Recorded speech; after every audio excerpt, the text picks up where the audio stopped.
അച്ഛൻ എന്നാ ഈ മിണ്ടാതിരിക്കുന്നേ? ഇതിപ്പോ പണ്ടാരാണ്ട് പറഞ്ഞതുപോലെ ആയല്ലോ. ചുമ്മാ തന്നെ ഇടവ് മാറാൻ ഇതന്നെ. ഇടവ് പാപ്പനൊരു കാര്യം പറഞ്ഞാൽ ഞങ്ങൾക്ക് ചെയ്യാതിരിക്കാൻ പറ്റില്ല. ഇത് അത്ര നിസ്സാര കാര്യമല്ല. കാര്യം ഇടവക മാറുക എന്ന് പറഞ്ഞാൽ അച്ഛൻ ഒരു ഒപ്പിട്ടാ മതി. പക്ഷേ പുലിമൂട്ടിൽ പോലെ ഒരു കുടുംബം കോമായി പള്ളിക്ക് നഷ്ടപ്പെടുക എന്ന് വെച്ചാ ഇതൊരുമാതിരി പണിയായി. വെറുതെ അച്ഛനെ വിളിച്ചു വരുത്തി അവമാനിക്കും. അതാണ് ശരി.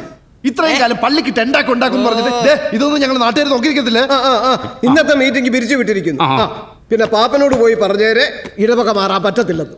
ഇടവകക്കാരെ സമ്മതിക്കത്തില്ലെന്ന്. അതെന്നാ വർത്താനം വെച്ചോ പറയുന്നത്? ആ ബേബി നിർത്ത്. ഇതേ പള്ളി പരീക്ഷകളാ. നിനക്ക് എന്നെ മറുത്ത് എന്തെങ്കിലും പറയണമെങ്കിൽ ഇതേ ആ മതിലിന് പുറത്ത്. അയ്യാക്കും അത് ബാധകമാ. അതെ നിനക്കൊക്കെ തോന്നിയത് വിളിച്ചു പറയാൻ ചന്തയല്ല, പള്ളി കമ്മിറ്റിയാ. ഇപ്പൊ പാപ്പൻ ഇടവ മാറുന്നെങ്കിൽ അങ്ങ് മാറട്ടെ. അതിന് ജോർജിനെ തന്നെ എത്ര സൂക്കട. നീയൊക്കെ പാപ്പനെ നക്കിയിട്ടുണ്ടെങ്കിൽ നീ മാറണവ. ജോർജ് ചെറ്റത്തരം പറയല്ലേ.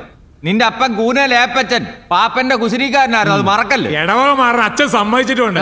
അച്ഛൻ സമ്മതിച്ചിട്ട് വാചകം അടിക്കണം.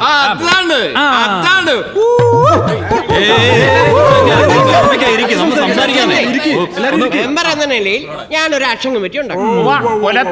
പാപ്പൻ ചേട്ടൻ ഞാനൊന്ന് സംസാരിച്ചു നോക്കാം. തന്റെ ഒരു ആക്ഷൻ കമ്മിറ്റി ഒന്ന് പോടു കൂതറ. ഇവന്മാരൊന്നും ശരിയാവില്ല.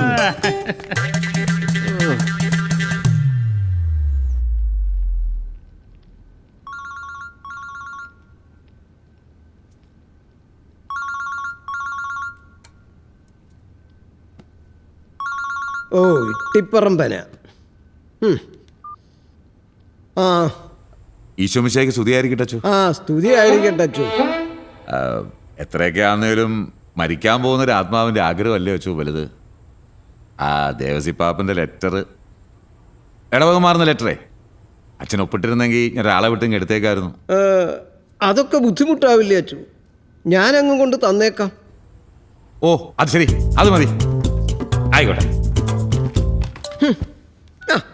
പിന്നെ ഞാനിപ്പോൾ കൊണ്ടുതരാം. ഓരോരോ അച്ഛന്മാരുടെ ഒരു ആഗ്രഹമേ. നല്ലൊരു കുടുംബക്കാരൻ കയ്യിലിരിക്കുന്നത് അങ്ങോട്ട് പിടിക്കുന്നില്ല.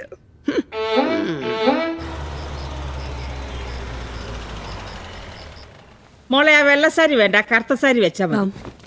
ആഹാ ഇതെന്നാ അമ്മച്ചി, ഇപ്പൊ തന്നെ മുരിക്കലിന് വിടുവാന്നോ? എടാ നാളത്തെ ധ്യാനത്തിന് കാര്യം നീ മറന്നു പോയോടാ. അയ്യോ ഈ തിരക്കനേടാ ഞാനതങ്ങ് വിട്ടു. ഇനിയിപ്പൊ അമ്മച്ചി സിസ്റ്ററമ്മയാണ് ഇപ്പൊ വിളിച്ചതേ ഉള്ളൂ. പാപ്പന്റെ കാര്യം പ്രത്യേകം നോക്കണമെന്നാ പറഞ്ഞത്. എടി പൈലിച്ചേന്റെ ധ്യാനം കഴിഞ്ഞ് ഞാൻ ഇങ്ങോട്ട് എത്തും. അന്നാമച്ചേ എന്നിട്ടില്ലേ? പാപ്പന്റെ കാര്യത്തിൽ ഒരു തീരുമാനവും ആക്കാതെ എല്ലാവരും പല വഴിക്ക് പോകുവാന്ന് അന്നമ്മച്ചി പറയുന്നത്. എന്നതാ ഈ പറയുന്നത്? ഞാൻ ഇനി പോകുന്നില്ല.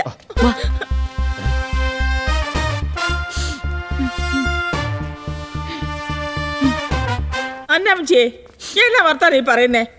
എന്നാ പിന്നെ ഞാനും പോകുന്നില്ല എന്നങ്ങ് വെച്ചു. ഞാൻ ആരോടും പോകണ്ടെന്നൊന്നും പറഞ്ഞില്ലല്ലോ. ഒരാളത് അപ്പുറത്ത് പിച്ചുമ്മയും പറഞ്ഞു കിടക്കുക. പാപ്പന് മുരിക്ക പോണോന്ന് എത്ര തവണയായി പറയുന്നു. എഡ്ഡുവിനും കുഞ്ഞുമോളും ഏലമ്മയൊക്കെ എന്തിയേ? അമ്മച്ചി എഡ്ഡുവിനും കുഞ്ഞുമോളും പുന്നപ്പുറ വീട്ടിലേക്ക് പോയി. ഏലമാരി മാധുസിച്ചാന്റെ വീട്ടിലോട്ട്. ആ അതാ പറഞ്ഞത്. ഓരോരുത്തരും അവരവരുടെ കാര്യം നോക്കി പോയി. ദേ കുടുംബക്കല്ലറ പുറത്തിരിപ്പുണ്ട്. നീയൊക്കെ ഇങ്ങനെ തുടങ്ങിയ ആദ്യം എന്നെ ആ മുറ്റത്തിട്ട് നിന്റെ ഒക്കെ കല്ലറ വെച്ച മൂട്. അമ്മച്ചി ഞങ്ങൾ ശ്രമിക്കാഞ്ഞിട്ടല്ല, വികാരിച്ച സമ്മതിക്കല. കല്ലറ കോന്നായി തന്നെ വേണമെന്ന് ഒറ്റ വാശിയിലാണ് നിപ്പ്. എന്റെ കർത്താവേ, എന്തെല്ലാം പരീക്ഷണങ്ങളാ. വർക്കിച്ചാൻ മരിച്ച പിന്നെയാ പാപ്പന് ഇമാതിരി തോന്നലൊക്കെ തോന്നി തുടങ്ങിയത്. അല്ലടി, അപ്പച്ചനും അമ്മച്ചും മരിച്ചപ്പോ തൊട്ട് ഒരിക്കലേ നമ്മുടെ വീടും പറമ്പ് പോയതില്ല. പാപ്പന് ഒത്തിരി വിഷമമുണ്ട്.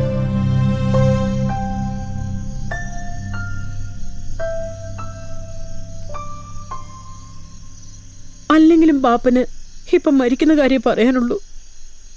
ഞാൻ മരിക്കാറായില്ലെങ്കിൽ പിന്നെ എന്തിനാടി ഈ കല്ലറ ഇവിടെ കൊണ്ട് വച്ചിരിക്കുന്നേ? പാപ്പാ ബിഷപ്പിനോട് പറഞ്ഞ് വികാരി അച്ഛനെ സ്ഥലം മാറ്റിയല്ലോ. ദൈവദോഷം പറയാറാ. ഏത് പള്ളിയിൽ ഏതച്ഛൻ ഇരിക്കണമെന്ന് പുതുകൂട്ടുകാരല്ല നിശ്ചയിക്കേണ്ടത്. തിരികെ പോണമെങ്കിൽ നമുക്ക് മുരിക്കല സ്ഥലം കിട്ടണ്ടേ? പാപ്പന് ആ സ്ഥലം തന്നെ വേണ്ടേ? കൈ കാശ് കൂടുമ്പോ അത് കൊടുത്താ എന്തും കിട്ടുമെന്നാകുമ്പോ ആരാടാ സ്വയം മറക്കാത്തത്?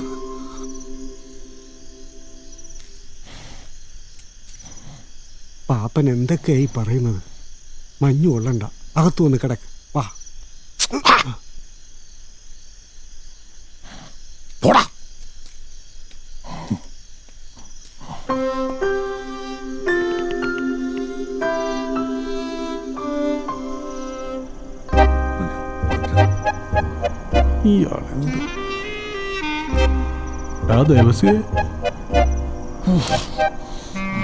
എന്നെയും കൊണ്ടേ പോവല്ലടാ.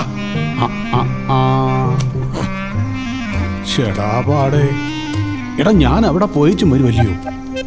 അതെ, എനിക്കൊരു കാര്യം പറയാനുണ്ടായിരുന്നു. എടാ, ഞാൻ എത്ര ശ്രമിച്ചിട്ടും നമ്മുടെ മേരിയിലെടുത്തങ്ങ് അവന്റെ ഒരു മേരി മനുഷ്യനിവിടെ പ്രാന്ത് പിടിച്ചിരിക്കുമ്പോഴാ. ചത്തു കഴിഞ്ഞ് അവന്റെ കുഴിയിൽ പോയി കിടക്കണം, അല്ലാതെ ജീവിച്ചിരിക്കുന്നതിന്റെ പുറകെയല്ല വരേണ്ടത്. കഴുതേ നോക്കാടാ. നിനക്കിത് എന്നാ പറഞ്ഞടാ?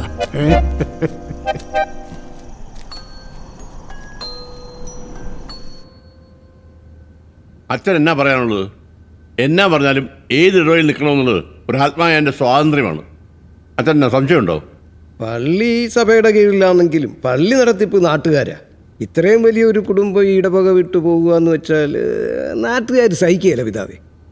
അച്ഛൻ എന്നാ വേണ്ട ചെയ്യ്. വരാനുള്ളവർക്ക് ഞാൻ വരാൻ പറഞ്ഞിട്ടുണ്ട്. അച്ഛന് പറയാനുള്ളതൊക്കെ അവിടെ പറഞ്ഞാൽ മതി.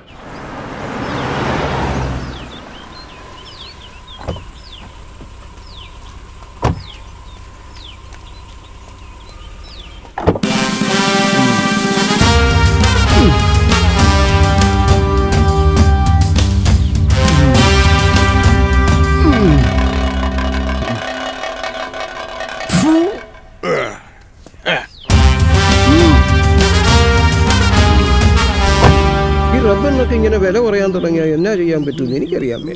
പള്ളിയിലോട്ടൊന്നും ഒരൊറ്റ കുഞ്ഞ് തിരിഞ്ഞു നോക്കത്തുമില്ല, 10 പൈസ ഇട്ടിടത്തുമില്ല. ഏതാച്ചു ഈ നിഷേധി? അറിയില്ലേ? തമ്പുരാൻ ജോണി. പെട്രോളും റിയൽ എസ്റ്റേറ്റും അബ്കാരിയും എല്ലാം ചേർന്നൊരു സാധന. ജോണിയൊന്നും പറഞ്ഞില്ല. പൊന്നു പിതാവേ പൊറുക്കണം. ഞങ്ങൾക്കില്ലയോ സെന്റിമെന്റ്സ്? ഞങ്ങളുടെ അപ്പനും അമ്മയും വൈകുന്നേരം നടക്കാൻ പോകുന്ന ആ സ്ഥലത്തിന്റെ അല്ലയോ? അതുപോലല്ല ജോണി. ഈ ദേവസി പാപ്പനും അപ്പനും അമ്മയും അവരുടെ അപ്പനമ്മയുടെ കാലം കൊണ്ട് ജീവിച്ചു വന്ന് മണ്ണല്ലയോ അത്? അപ്പോ ആ സ്ഥലം തിരികെ കിട്ടണമെന്ന് പാപ്പൻ ആഗ്രഹിച്ചിട്ട് എന്താ തെറ്റ്? ഇവര് നല്ലൊരു കുടുംബക്കാരില്ലയോ? ന്യായമായ വില ഇവര് തരും. ഉള്ള കാര്യം പറയാമല്ലോ പിതാവേ. തമ്പുരാൻ ജോണി ഒരു വില്ല പ്രോജക്റ്റിനുള്ള പരിപാടിയാ. ഇല്ലേ, പഞ്ചായത്തിൽ നിന്നുള്ള കടലാസം കിട്ടിയിട്ടുണ്ട്. പാപ്പഞ്ചേട്ടൻ്റെ വീട്ടുകാർക്ക് വേണേൽ ഒരു 10-15 വില്ല അങ്ങ് വാങ്ങിച്ചോട്ടെന്നേ. കുടുംബമായിട്ട് വന്ന് താമസിക്കാമല്ലോ. തിരുമാനി പറഞ്ഞേച്ചാൽ മതി. അതെ, 10 റേറ്റും കൊടുത്തേക്കാം. ജോണി ഒരു വില പറഞ്ഞാട്ടെ, സ്ഥലം ഞങ്ങൾ എടുത്തോളാന്നേ. ജോണിക്ക് വില്ലയും പണിയണ്ട, ഫ്ലാറ്റും കെട്ടണ്ട, സമയം ലാഭിക്കാലോ. അതൊക്കെയല്ലേ പിതാവ് പൊറുക്കണം. അത് വിൽക്കാൻ താല്പര്യമില്ലെന്നല്ലേ ജോണിച്ചൻ പറഞ്ഞത്?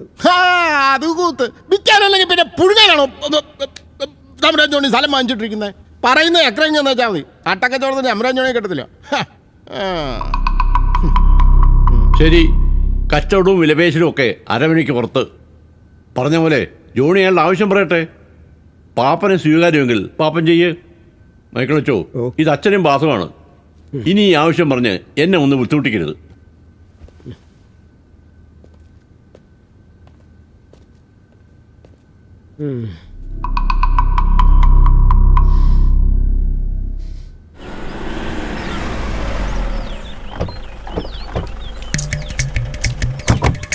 അച്ഛോ നമസ്കാരം. തിരക്കിട്ട് പോണ്ട, മീറ്റിംഗ് കഴിഞ്ഞോ? അതെന്നാ പരിപാടിയാ കാണിച്ചേ? എന്നിട്ട് എന്നാ പറഞ്ഞ പിരിഞ്ഞേ? ജോണിച്ചൻ തുടങ്ങാതിരിക്കുന്ന ഫ്ലാറ്റിനും വില്ലേക്കും എല്ലാം കൂടി ചേർത്തൊരു വിലയങ്ങ് പറഞ്ഞു. എത്ര പറഞ്ഞേ? 50 കോടി. എന്റെ ദൈവം തമ്പുരാനെ, 5 ഏക്കറിന് 50 കോടി. ജോണി അടഞ്ഞുണ്ടല്ലേ, അല്ലെ പണ്ട് പള്ളിക്കാര സ്ഥലം മേടിക്കില്ലായിരുന്നു.